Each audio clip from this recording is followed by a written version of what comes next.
Hi, are you suffering in a sexless relationship or marriage? Well, I'm Guy Ardito, relationship expert, author, and coach. And today I'm going to tell you what the reasons are behind that, or the possible reasons, I should say, and what you can do about them. Now, there are really four reasons that can be behind a sexless marriage, and it could be one of them or it could be any combination of them. So you have to step back and take an assessment as to where you are and what's going on. So the number one reason, and these are no particular order, but the number one reason can be physical health. Orthopedic problems of the hip, the spine, the neck, these can make it very painful for one or both partners to have sex. And if it's painful, it's not fun and it's not going to happen. So you really need, if this is the case, to get checked out with a doctor and see what you can do. Maybe some physical therapy, maybe some exercise, maybe some kind of steroid shots, but you've got to get that checked out. Other issues can be related to physical conditions that you might have that can frankly just interfere with your sexual organs from functioning right, and that is a problem.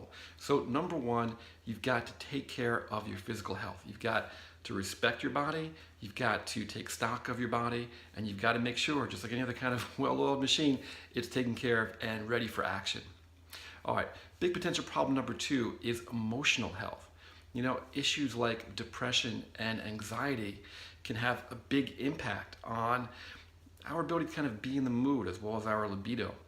In fact, drugs that we could be taking for depression and anxiety are also known to have a negative impact on libido. When the libido's down, then interest in sex and sexual function is not happening, and your sex life is going to suffer. So you've got to make sure that's handled. Understand the effects of anything that you're taking. Understand if you and or your partner might be suffering with depression or anxiety, and get that taken care of, because again, that can kill your sex life. And sex is really the only thing that distinguishes your marriage from a friendship or a business partnership. So the quality of your sex life is a barometer of the health of your marriage, and it's also a necessary ingredient. So it's really important that you get that covered. You also want to be mindful of the fact that things like alcohol, smoking, and other drugs can have negative impacts on libido and or actual physical sexual functioning. So you've really got to, again, assess that, see what's going on. All right, reason number three can be lack of polarity. Polarity is what draws magnets, the positive and negative magnets together, and masculine and feminine polarity, regardless about whether it's between a woman and a man, or two men or two women, is what draws those partners together. When polarity is high, we just kind of need each other. Can't wait to get our arms around each other, hands on each other. But when polarity is lacking, we're not so interested anymore. And in fact, we can easily be diverted, you might say, by someone we come across where we are feeling that polarity. So what goes behind polarity? Well, it's really the engagement that we have in masculine and feminine activities, what our natural state is, as well as what we wind up doing. There are men who are more naturally feminine and there are women who are more naturally masculine. But what we do on the job all day, for example, can have a tremendous impact. As an example, there are a lot of women who are now very successful at work and they're kind of powerful at work. They may even have their own business. Well, that's a very masculine type of energy. If you bring that home, that's kind of going to turn your man off. If you're a man, if you're engaging in something nurturing, a more feminine type activity, then that's going to, on a subconscious level, make your woman less interested in you. I have this in my own marriage. My wife teaches science. Science is a very masculine type of thing. It's full of rigid and order, whereas I'm a coach, I'm a counselor, I help people. That's a very feminine type of activity. So it happens between the two of us, right? My wife and I will go through spells where we'll forget to take care of adjusting our own polarity, and our sex life will wind up suffering, and we'll recognize it and kind of get back on track.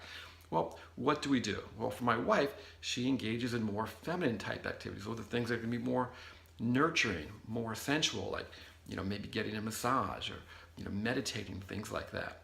For a man, it's going to be more outward, more achievement. So it's going to be things like working out or building something, right? The feminine energy is about nurturing, it's about love, it's about playfulness. Masculine energy is around achievement, around order, around building things. So you got to keep that in mind. Luckily, it's a very easy fix. If you find that happening in your relationship, make sure to turn that around. And finally, number 4 is around broken trust. Trust is so important to a marriage. Trust is what is the bedrock of emotional intimacy, and emotional intimacy is the bedrock of sexual intimacy. Okay? Now, a woman, on a neurological, on a physical level, if she's not feeling safe, her body is literally going to shut down. Her body is not going to be interested in, ready for, or find sex enjoyable. A man doesn't have quite that issue, but if a man is feeling a sense of broken trust, then he's going to pull away. He's going to have less interest after a while in his partner, and he's going to wind up seeking what he wants or needs ultimately somewhere and from someone else. So it's definitely something that has to get handled. And it really kind of comes in 2 forms, right? It's the form where we're afraid that our partner is going to actually hurt us, or we're still holding on to a past hurt that we haven't resolved. So if you've been hurt, then you need to work with your partner on getting past that, making sure they understand it, making sure you're doing your part to actually forgive and move forward. Because until you do that, you're not actually going to have a functioning relationship.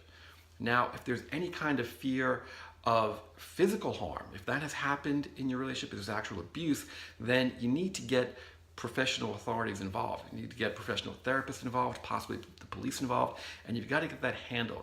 You've got to make sure that you're safe, and if you have any children, that they're safe before you can fix and possibly heal the relationship.